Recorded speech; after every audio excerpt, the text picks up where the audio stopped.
ನಾಳೆ ರಾಜ್ಯದ 2 ಕ್ಷೇತ್ರಗಳಿಗೆ ಉಪಚುನಾವಣೆ ನಡೆಯಲಿದ್ದು ಅಭ್ಯರ್ಥಿಗಳು ರಣಕಣದಲ್ಲಿ ಅಂತಿಮ ಹಂತದ ಕಸರತ್ತು ನಡೆಸಿದ್ದಾರೆ. ರೋಡ್ ಶೋ, ಅಬ್ಬರದ ಪ್ರಚಾರದ ಬಳಿಕ ಮತದಾರರ ಮನೆಗೆಲ್ಲಲು ಮನೆ ಮನೆಗೆ ಲಗ್ಗೆ ಇಟ್ಟು ಮತಶಿಕಾರಿ ನಡೆಸಿದ್ದಾರೆ. ದಾವಣಗೆರೆ ದಕ್ಷಿಣ ಕ್ಷೇತ್ರದಲ್ಲಿ ಬಿಜೆಪಿ ಅಭ್ಯರ್ಥಿ ಶ್ರೀನಿವಾಸ ದಾಸಕರಿಯಪ್ಪ ಮನೆ ಮನೆಗೆ ತೆರಳಿ ಮತಯಾಚನೆ ಮಾಡಿದ್ರು. ಎಪಿಎಂಸಿ ಮಾರುಕಟ್ಟೆ ಪ್ರದೇಶದಲ್ಲಿ ಮನೆ ಮನೆಗೆ ತೆರಳಿ ಗೆಲ್ಲಿಸುವಂತೆ ಮನವಿ ಮಾಡಿದ್ರು. ದಾವಣಗೆರೆ ದಕ್ಷಿಣ ಉಪಚುನಾವಣೆಗೆ ನಾಳೆ ಮತದಾನ ನಡೆಯಲಿದ್ದು ಡಿಆರ್ಆರ್ ಶಾಲೆಯಲ್ಲಿ ಮಸ್ಟರಿಂಗ್ ಕಾರ್ಯ ಭರದಲ್ಲಿ ನಡೆಯಿತು. ಇವಿಎಂ, ವಿವಿಪ್ಯಾಟ್ ಸೇರಿ ಇತರ ಸಲಕರಣೆಗಳನ್ನು ಸಿಬ್ಬಂದಿ ಮತಗಟ್ಟೆಗೆ ತೆಗೆದುಕೊಂಡು ಹೋದರು. ಮತಯಂತ್ರ ಒಯ್ಯೋದಕ್ಕೆ 28 KSRTC bus, 39 mini bus, 5 jeep ವ್ಯವಸ್ಥೆ ಮಾಡಲಾಯಿತು. 25 ಅಭ್ಯರ್ಥಿಗಳು ಇರಬಹುದು. ಆ ಹಿನ್ನೆಲೆ 2 ಬ್ಯಾಲೆಟ್ ಯೂನಿಟ್ ಹಂಚಿಕೆ ಮಾಡಲಾಗಿದೆ. ಒಟ್ಟು 284 ಮತಗಟ್ಟೆಗಳಲ್ಲಿ 72 ಸೂಕ್ಷ್ಮ ಮತಗಟ್ಟೆಗಳು ಇದ್ದು ಬಿಗಿ ಬಂದೋಬಸ್ತ್ ಮಾಡಲಾಗಿದೆ. ಚುನಾವಣೆಗೆ ಒಟ್ಟು 1500ಕ್ಕೂ ಹೆಚ್ಚು ಸಿಬ್ಬಂದಿಯನ್ನ ನಿಯೋಜಿಸಿ ಅಹಿತಕರ ಘಟನೆ ನಡೆಯದಂತೆ ಸೂಕ್ತ ಭದ್ರತೆ ಕೈಗೊಳ್ಳಲಾಗಿದೆ.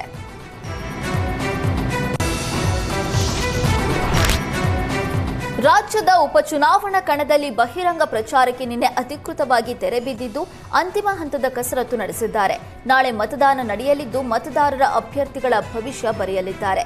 ಬಾಗಲಕೋಟೆಯಲ್ಲಿ ನಾಳೆ ಮತದಾನಕ್ಕೆ ಸರ್ವ ಸಿದ್ಧತೆ ನಡೆದಿದೆ. ಬಾಗಲಕೋಟೆ ನವನಗರದ ಪ್ರಥಮ ದರ್ಜೆ ಕಾಲೇಜಿನಲ್ಲಿ ಮಸ್ಟರಿಂಗ್ ಕಾರ್ಯ ಭರದಲ್ಲಿ ನಡೆಯಿತು. ಬಾಗಲಕೋಟೆ ಕ್ಷೇತ್ರದಲ್ಲಿ ಒಟ್ಟು 332 ಮತಗಟ್ಟೆಗಳ ಸ್ಥಾಪನೆ ಮಾಡಲಾಗಿದೆ. ಮತಗಟ್ಟೆ ಕೇಂದ್ರಗಳಿಗೆ 1564 ಅಧಿಕಾರಿಗಳು ಹಾಗೂ ಸಿಬ್ಬಂದಿಯನ್ನು ನಿಯೋಜನೆ ಮಾಡಲಾಗಿದೆ. ಮತಗಟ್ಟೆಗಳಿಗೆ ತೆರಳೋದಕ್ಕೆ ಸಿಬ್ಬಂದಿಗೆ ಬಸ್ ಹಾಗೂ ಕ್ರೂಸರ್ ವಾಹನಗಳ ವ್ಯವಸ್ಥೆ ಮಾಡಲಾಗಿದೆ. ಕ್ಷೇತ್ರದಲ್ಲಿ 2 ಪಿಂಕ್ ಮತಗಟ್ಟೆ ತೆರೆಯಲಾಗಿದೆ. 2 ತರಬೇತಿ ನೀಡಿಲ್ಲ. ಈಗಾಗಲೇ ಅವ್ರಿಗೊಂದು ತರಬೇತಿ ಕೂಡ ಕೊಡಬೇಕಾಗತ್ತೆ. ನಮ್ಮ ಬ್ರೀಫಿಂಗ್ ಸೆಷನ್ ಅಂತೇಳಿ ಇವಾಗೆಲ್ಲ ನಮ್ಮ ಪೊಲೀಸ್ ಸಿಬ್ಬಂದಿಯವರು ಆಗಮಿಸಿದ್ದಾರೆ. ಅವ್ರಿಗೇನು ತಿಂಡಿ ವ್ಯವಸ್ಥೆ ಅಲ್ಲಿ ಊಟದ ವ್ಯವಸ್ಥೆ ಕೂಡ ಮಾಡಿದ್ದೆವು. ಅವ್ರೊಂದು ತರಬೇತಿಯನ್ನು ಕೊಡಬೇಕಾಗ್ತದೆ. ನಿಮಗೆ ಆಲ್ರೆಡಿ ಈಗಾಗಲೇ 2 ತರಬೇತಿ ನೀಡಲಾಗಿದೆ.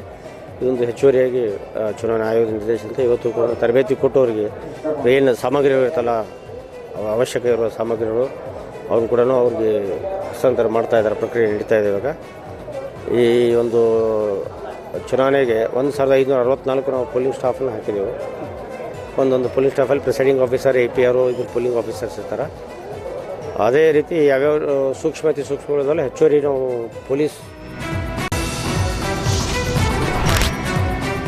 ಕೇರಳದಲ್ಲಿ ನಡೆದ ಚುನಾವಣಾ ಭಾಷಣದಲ್ಲಿ ಕೇಂದ್ರದ ನಾಯಕರನ್ನ ಟೀಕಿಸುವ ಭರದಲ್ಲಿ ಗುಜರಾತಿಗಳು ಅನಕ್ಷರಸ್ಥರು ಅಂತ ಹೇಳಿ ಎಐಸಿಸಿ ಅಧ್ಯಕ್ಷ ಮಲ್ಲಿಕಾರ್ಜುನ ಖರ್ಗೆ ಎಡವಟ್ಟು ಮಾಡಿಕೊಂಡಿದ್ರು. ಭಾರಿ ಆಕ್ರೋಶ ವ್ಯಕ್ತವಾದ ಬೆನ್ನಲ್ಲೇ ಗುಜರಾತಿಗಳು ಅನಕ್ಷರಸ್ಥರು ಎಂಬ ತಮ್ಮ ಹೇಳಿಕೆಗೆ ವಿಷಾದ ವ್ಯಕ್ತಪಡಿಸಿದ್ದಾರೆ. ಇತ್ತೀಚೆಗೆ ಕೇರಳದಲ್ಲಿ ನಡೆದ ಚುನಾವಣಾ ಭಾಷಣದಲ್ಲಿ ನಾನು ಮಾಡಿದ ಕೆಲವು ಹೇಳಿಕೆಗಳನ್ನು ಉದ್ದೇಶಪೂರ್ವಕವಾಗಿ ತಪ್ಪಾಗಿ ಅರ್ಥೈಸಲಾಗ್ತಿದೆ. ಹಾಗಿದ್ರೂ ನಾನು ನನ್ನ ಪ್ರಾಮಾಣಿಕ ವಿಷಾದವನ್ನು ವ್ಯಕ್ತಪಡಿಸ್ತೇನೆ. ಗುಜರಾತ್ ಜನರ ಭಾವನೆಗಳನ್ನು ನೋಯಿಸೋದು ನನ್ನ ಉದ್ದೇಶವಾಗಿರಲಿಲ್ಲ. ಗುಜರಾತ್ನ ಜನರ ಬಗ್ಗೆ ನನಗೆ ಯಾವಾಗಲೂ ಗೌರವವಿದೆ ಮತ್ತು ಮುಂದೆಯೂ ಗೌರವ ಇರುತ್ತೆ ಅಂತ ಟ್ವೀಟ್ ಮಾಡಿ ಖರ್ಗೆ ವಿಷಾದ ವ್ಯಕ್ತಪಡಿಸಿದ್ದಾರೆ. ಕೇರಳದ ರಾಜರಾಜೇಶ್ವರಂ ದೇವಾಲಯ ಮತ್ತು ಗುರುವಾಯೂರು ದೇವಾಲಯಗಳಿಗೆ ರಿಲಯನ್ಸ್ ಇಂಡಸ್ಟ್ರೀಸ್ನ ಕಾರ್ಯನಿರ್ವಾಹಕ ನಿರ್ದೇಶಕ ಅನಂತ್ ಅಂಬಾನಿ ಭೇಟಿ ನೀಡಿ ದೇವಾಲಯಗಳಿಗೆ ಅಭಿವೃದ್ಧಿ ಹಾಗೂ ಪ್ರಾಣಿಗಳ ರಕ್ಷಣೆಗಾಗಿ ಸುಮಾರು 18 ಕೋಟಿ ರೂಪಾಯಿಗಳಿಗೂ ಅಧಿಕ ನೆರವನ್ನು ಪ್ರಕಟಿಸಿದ್ದಾರೆ. ರಾಜರಾಜೇಶ್ವರಂ ದೇವಾಲಯಕ್ಕೆ ಭೇಟಿ ನೀಡಿದ ಅನಂತ್ ಅಂಬಾನಿ ಪಾರಂಪರಿಕ ಪೂಜಾ ಕೈಂಕರ್ಯಗಳನ್ನು ನೆರವೇರಿಸಿದ್ರು.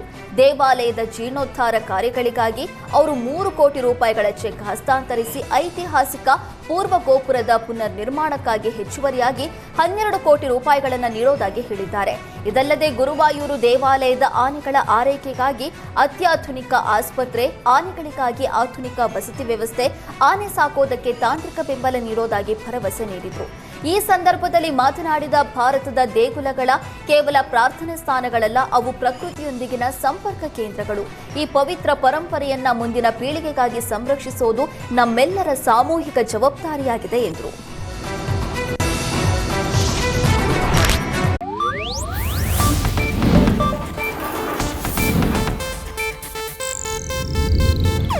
ಇದು ಏಷ್ಯಾನೆಟ್ ನ್ಯೂಸ್ ನೆಟ್ವರ್ಕ್ ಪ್ರಸ್ತುತಿ.